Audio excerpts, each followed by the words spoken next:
Sir నమస్కారం sir. నమస్తే. Sir cinema బడ్జెట్‌ల విషయంలో ఎప్పటినుంచో కూడా ఒక చర్చ అయితే జరుగుతుంది సార్. 100,00,00,000 పైన ఉండే సినిమాలన్నీ కూడా పాన్ ఇండియన్ సినిమాలు మినిమమ్ 50,00,00,000 మీడియం రేంజ్ హీరోలకు కూడా మనం పెట్టడం చూస్తున్నాం సార్. చిన్న సినిమా కూడా దాదాపు 10,00,00,000 వ్యవహారం అయితే నడుస్తుంది సార్. ఈ నేపథ్యంలో చాలా మంది యంగ్ డైరెక్టర్స్ వాళ్ళ యాస్పిరెంట్స్ ఉంటారు. వాళ్ళు ప్రొడ్యూసర్స్‌ని ఇంప్రెస్ చేసి వాళ్ళ నమ్మకాన్ని నిలబెట్టుకోవడానికి వీళ్ళు ప్రయత్నాలైతే చేస్తూ ఉంటారు సార్. ఆ నేపథ్యంలో చిన్న చిన్న షార్ట్ ఫిల్మ్స్, పాస్‌పోర్ట్ సినిమాలు ఇటువంటివి తీసి ఇంప్రెస్ చేస్తూ ఉంటారు.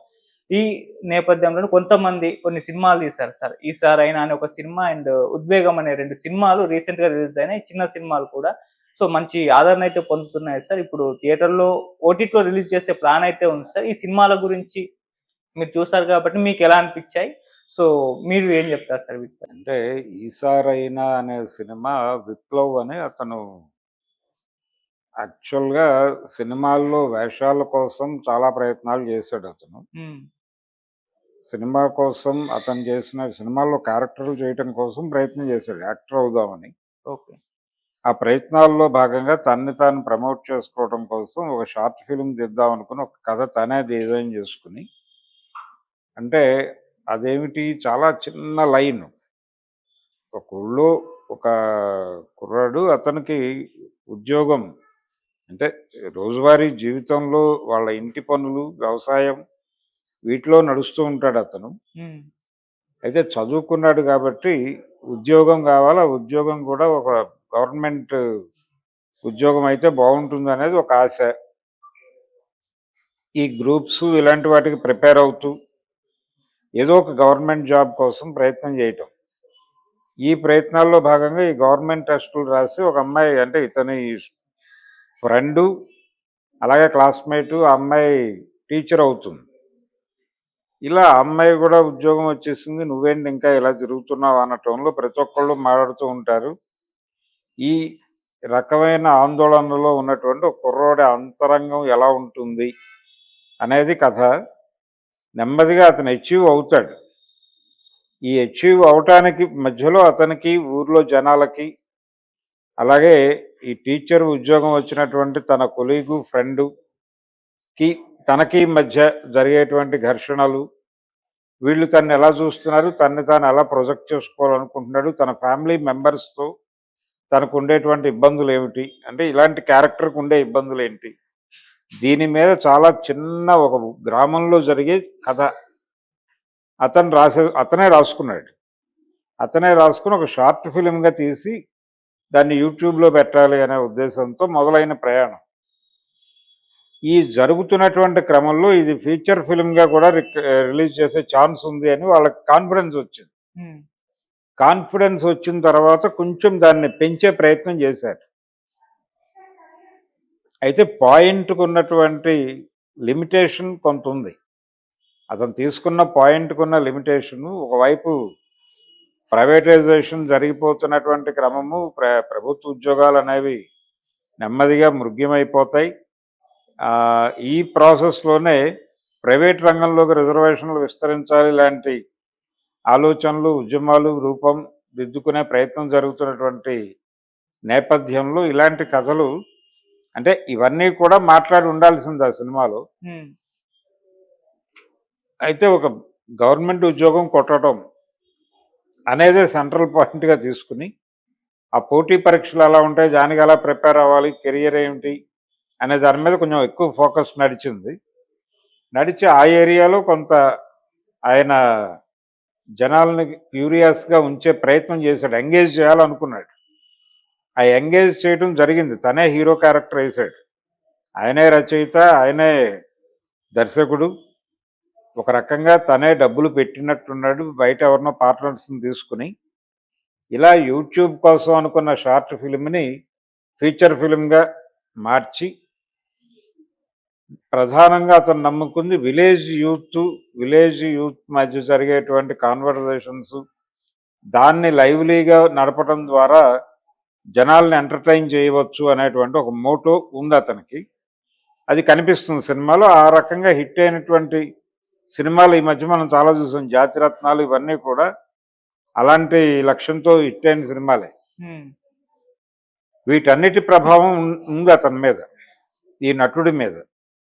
సో ఇతను నటుడిగాను, రచయితగాను, దర్శకుడిగాను తన్ని సినిమా ప్రపంచానికి పరిచయం చేసుకోవడం కోసం ఏం చేసావు నువ్వు ఇంతకుముందు అంటే, నేను ఆల్రెడీ ఈసారైనా అని ఒక సినిమా ఉమ్, చేశానండి, ఇదిగో ఇది కంటెంట్ అని చూపించుకోవటానికి ఒక పాస్పోర్ట్ ఫిల్మ్గా డిజైన్ అయిపోయింది. అది డిజైన్ అయింది, ఇప్పుడు ఓటీటీ కోసం ప్రయత్నాల్లో ఉన్నారు, మేబీ వర్కౌట్ అవ్వచ్చు. అయితే థియేటర్లో రిలీజ్ అయింది ఆ సినిమా, రిలీజ్ అయ్యి ఓ 4-5 రోజులు నడిచింది, కానీ భారీ వసూళ్ళేం కాదు. వచ్చిన ప్రేక్షకులు పర్వాలేదు అన్నారు తప్ప అద్భుతం అనలేదు. అంటే అనకపోవడానికి రకరకాల రీజన్స్. అయితే తనకున్న బడ్జెటరీ లిమిటేషన్స్లో తను అనుకున్న కథని తను అనుకున్న పద్ధతిలో ఎగ్జిక్యూట్ చేయగలిగాడు అతను. ఓకే. నిజానికి అంతకంటే మంచి కథ అనుకుని ఉండొచ్చు. అంటే గ్రామీణ నేపథ్యం ఎలాగో అనుకున్నారు కాబట్టి గ్రామాలలో జరిగే అనేక వైరుధ్యాల మీద ఒక కథని డిజైన్ చేసుకుని చేసుంటే ఉమ్, ఇదే కష్టంతో అలాంటి కథలు చేస్తుంటే ఇంకొంచెం ప్రయోజనాత్మకంగా ఉండేది. అయితే ఈయన అనుకుంది ఏంటంటే ఎంటర్టైన్మెంట్ ఉండాలి, జనాలను అట్రాక్ట్ చేయాలంటే, జనాలను థియేటర్లో కూర్చోబెట్టాలంటే అనే ఉద్దేశంతో కొంచెం ఆ తరహా సన్నివేశాలకు అవకాశం ఉంటుందని ఈ ట్రాక్లో వెళ్ళాడు.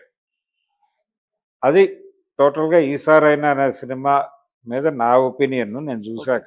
ఉమ్, అయితే తన ప్రయత్నం తను సిన్సియర్గా చేశాడు. మరి ఏ మేరకు ఆయనకి పాస్పోర్ట్గా ఉపయోగపడుతుంది ఈ సినిమా అనేది చూడాలి. తర్వాత రెండోది అంటే ఈ సినిమాలో నటించిన వాళ్ళందరూ దాదాపు కొత్త ఆర్టిస్టులే, ఒకళ్ళిద్దరు సీజన్డ్ కమెడియన్స్ కనిపిస్తారు సినిమాలో, అది కూడా పరిమితే. సో కొత్త ఆర్టిస్టులకి ఒక రకంగా పాస్పోర్ట్ లాగా కూడా ఇలాంటి సినిమాలు ఉపయోగపడతాయి. అలాంటి ఒక ఒక పాత్ర అయితే ఈసారైనా అనే సినిమా నిర్వహిస్తుందని అనుకుందాం. ఉమ్, ఇక రెండో యాంగిల్, ఈ మధ్య ఓటీటీలు వస్తున్నాయి, వెబ్ సిరీస్లు విపరీతంగా డిజైన్ చేసుకుంటున్నారు చాలామంది. ఈ వెబ్ సిరీస్ల కంటెంట్లు పట్టుకొని ఓటీటీ ఆఫీసుల చుట్టూ తిరుగుతున్న వాళ్ళ సంఖ్య గణనీయంగానే ఉంటుంది. ఉమ్, అయితే ఓటీటీల నుంచి అంత పాజిటివ్ అప్రోచ్ ఉండటం లేదు గతంలో మొదట్లో కనిపించినట్టుగా. ఓకే. వీళ్ళు లీగల్ సైడ్ వెళ్తున్నారు. లీగల్ సైడ్ అంటే కోర్టుల్లో కేసులు, ఏ కేసు ఎలా పరిష్కారం అయింది, అలా కోర్టు డ్రామా నేపథ్యంలో కొన్ని ఇంట్రెస్టింగ్ కేసుల్ని వెబ్ సిరీస్లుగా మార్చి చేయాలనేటువంటి ఒక ప్రయత్నం కొంతమంది చేస్తున్నారు. ఓకే. అలా ఒక ఓటీటీ కోసం, వెబ్ సిరీస్ కోసం మొదలైన ప్రయాణం ఒక సినిమాగా మారింది 'ఉద్వేగం' అనే సినిమాతో. ఉమ్, ఆ 'ఉద్వేగం' సినిమాలో ప్రధానంగా రైటరు, డైరెక్టరు మహిపాల్ అతను చెప్పదలుచుకున్న విషయం ఏంటంటే, చట్టం అనేది చాలా సందర్భాల్లో రకరకాల, అంటే కేసు నడిచేటప్పుడు సాక్ష్యాధారాలు ఎలా తారుమారు అవుతాయి, కోర్టుకి ఎలా అర్థం అవుతుంది, కోర్టు ఆ నిర్ణయం తీసుకోవటానికి ఒకవైపు నుంచి డిఫెన్స్ లాయరు, ఇంకో వైపు నుంచి ప్రాసిక్యూటరు ఎలా అర్థం చేయిస్తారు కేసుని, ఎలా అర్థం చేయించి, అంటే కేసు మెరిట్స్ మీద ఆర్గ్యుమెంట్స్ జరిగితే జడ్జి గారు ఎలాంటి నిర్ణయాలు తీసుకుంటారు అనే దాని మీద కథ నడుస్తుంది. ఇది టోటల్గా కోర్టు డ్రామానే. ఓకే. అంటే ఒక కేసులో ముద్దాయిలుగా ఉన్న వాళ్ళందరినీ వీళ్ళు నేరం చేశారు అనేది ఒక ప్రాథమిక నిర్ధారణకు వచ్చేసిన తర్వాత అందులో అరెస్ట్ అయిన వాళ్ళందరినీ కలిపి ఒకే గ్రూప్గా చూసి ఒక నిర్ణయం చేయడం జరుగుతూ ఉంటుంది. కానీ అందులో పార్టిసిపెంట్స్ అందరూ ఆ క్రైమ్లో ప్రధాన పాత్రధారులు అవునా కాదా అనేది చాలా సందర్భాల్లో పక్కకి వెళ్ళిపోతుంది. ఆ టైంలో అక్కడ అరెస్ట్ అయిన వాళ్ళలో ఆ నేరాన్ని వ్యతిరేకించే వాళ్ళు కూడా ఉండొచ్చు. వాళ్ళు ఆ నేరస్తులకి స్నేహితులు ఇంకోటి అయ్యి ఆ ఏరియాలో ఉంటారు, వాళ్ళతో ఉంటారు. ఉన్నంత మాత్రాన వాళ్ళు నేరం చేసినట్టుగా నిర్ధారించడం కరెక్ట్ కాదు. కానీ వాళ్ళతో ట్రావెల్ చేస్తూ కాన్షియస్గా ఉండి తెలిసి నేరం జరుగుతుంది అనేటువంటి స్పృహతోనే వాళ్ళతో ట్రావెల్ అవుతూ ఏదో మేరకు ఆ నేరంలో వీళ్ళ భాగం కూడా ఉంటుంది. ఉన్నప్పుడు వాళ్ళని ప్రత్యేకంగా ఎలా చూడాలి కోర్టు అనే దాని మీద రకరకాల చర్చలు ఉన్నాయి. ఈ నేపథ్యంలో కథ నడుస్తుంది. అది కోర్టు డ్రామా తీసుకున్నాడు ఆయన. ఒక నోన్ ఆర్టిస్టులను చాలా మందిని తీసుకున్నాడు. నోన్ ఆర్టిస్టులను ఎందుకు తీసుకున్నాడు? శివకృష్ణ గారు ఉన్నాడు ఆ సినిమాలో. పరుచూరు గోపాలకృష్ణ గారు ఒక పాత్ర పోషించారు. అలాగే శ్రీకాంత్ అయ్యంగార్ ఈ మధ్య కాలంలో కొంచెం చర్చనీయాంశం అవుతున్నటువంటి నటుడాయి, రకరకాల కాంట్రవర్సీలతో. సో తను కూడా ఉపయోగపడతాడు. అంటే వీళ్ళందరినీ ఎందుకు పెట్టే డైరెక్టర్ అంటే ఈ సినిమా గురించి జనాల్లోకి తీసుకెళ్ళడానికి ముఖాలు కావాలి. ఆ ముఖాలుగా వీళ్ళందరూ ఉపయోగపడతారనే ఉద్దేశంతో తీసుకున్నారు. అలా చాలా వరకు నోన్ ఆర్టిస్టులు కనిపిస్తారు ఈ సినిమాలో. కానీ ఇది కూడా పాస్పోర్ట్ సినిమానే. దీనికి అంటే సినిమా ఒకే సెట్లో జరుగుతుంది కాబట్టి ఖర్చు తగ్గి ఉంటుంది. తక్కువ ఖర్చులో ఎఫెక్టివ్గా కథ చెప్పడానికి, జనాలను అట్రాక్ట్ చేయడానికి కోర్టు హాల్ డ్రామాలు చాలా ఉపయోగపడతాయని ఒక అభిప్రాయం చాలామందికి. మరాఠీలో వచ్చిన కోర్టు సినిమా నుంచి ఈ రకమైన ఆలోచనలు మొదలైనవి. మొదలయ్యి చాలా కేసులు పరిశీలించి బహుశా చాలామంది న్యాయవాదులతో కూర్చుని ఉంటారు. అలా కోర్టులో ఉన్నటువంటి రకరకాల కొంచెం సెన్సేషనలైజ్ అయిన కేసుల నుంచి కొంత అవుట్పుట్ తీసుకుని ఈ కథను డిజైన్ చేసుకున్నాడు ఆయన. ఇది మహిపాల్ రెడ్డి అనేటువంటి డైరెక్టర్. అతను యంగ్ డైరెక్టరు, యాస్పిరెంటు, సినిమా రంగంలో ఎదగాలి అనేటువంటి తాపత్రయంతో ఇది ఒక పాస్పోర్ట్ ఫిల్మ్గా డిజైన్ చేసి తీశాడు. అది ఈరోజు రేపు రిలీజ్ కాబోతోంది. రిలీజ్ అయిన తర్వాత జనాలు ఎలా రియాక్ట్ అవుతారు అనేది వేరే గొడవ. తెలంగాణ స్లాంగ్లో నడుస్తుంది సినిమా అంతా. తెలంగాణ నేపథ్యంలోనే నడుస్తుంది కథ. ఈ విషయంలో డైరెక్టర్ రాజీ పడలేదు. తనకి కావాల్సిన అవుట్పుట్ తీసుకోవడానికి తన వంతు కృషి చేశాడు. కాకపోతే లిమిటేషన్స్ ఉన్నాయి, బడ్జెటరీ లిమిటేషన్స్. అందుకని కాకపోతే సినిమాకి సంబంధించి, మేకింగ్కి సంబంధించి జరిగిన ఇబ్బంది ఏంటంటే కథ డిజైనింగ్లోనే కొంచెం అంటే జనాలకి వాళ్ళ ఊహించుకుని తెలుసుకోవటానికి అవకాశం కల్పిస్తూ కథను నడపడం ఒక పద్ధతి, డైరెక్టర్ గారు తనే చెప్పడం ఒక పద్ధతి. దానిలో ఇతను మొదటి మార్గాన్ని ఎంచుకున్నాడు. అంటే ప్రేక్షకులు ఊహించుకోవడానికి అవకాశం కల్పించేలాగా మన కథ ఉండాలి అని అనుకుని అలా డిజైన్ చేశాడు. కానీ కొంత ప్రపంచానికి చెప్పాల్సిన అవసరం ఉంటుంది. ఆ చెప్పాల్సింది దాచిపెట్టి చెప్పక్కర్లేదు.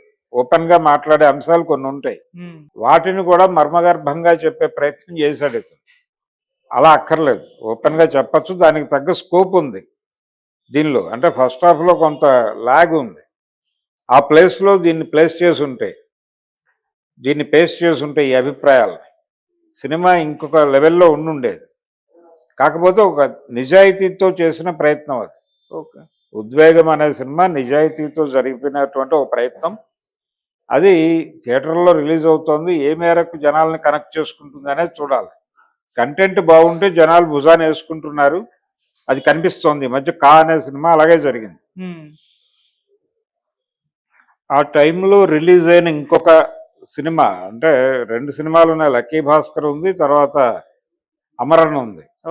ఆ సినిమాలకు ఒక భిన్నమైన నేపథ్యం ఉంది.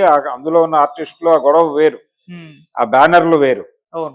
తద్వారా అవి ఆటోమేటిక్గా ప్రమోట్ అయినాయి. కానీ ఇక్కడ ఈ సినిమాకి సంబంధించి అటువంటి బ్యానరు, జనాలకు కనెక్ట్ అయ్యేటువంటి డైరెక్టరు, జనాలకు కనెక్ట్ అయ్యేటువంటి హీరోలు వీళ్ళెవరు లేరు. అయినప్పటికీ కొంత ఎంగేజింగ్గా నడపడం ద్వారా జనాలను అట్రాక్ట్ చేసే ప్రయత్నం అయితే చేశాడు.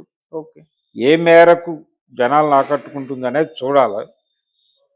ఈ సినిమా ఇది కూడా ఓటీటీకి వెళ్ళిపోతుంది బహుశా. నేను అనుకోవటం అది కూడా కొద్ది రోజులు నడుస్తుంది.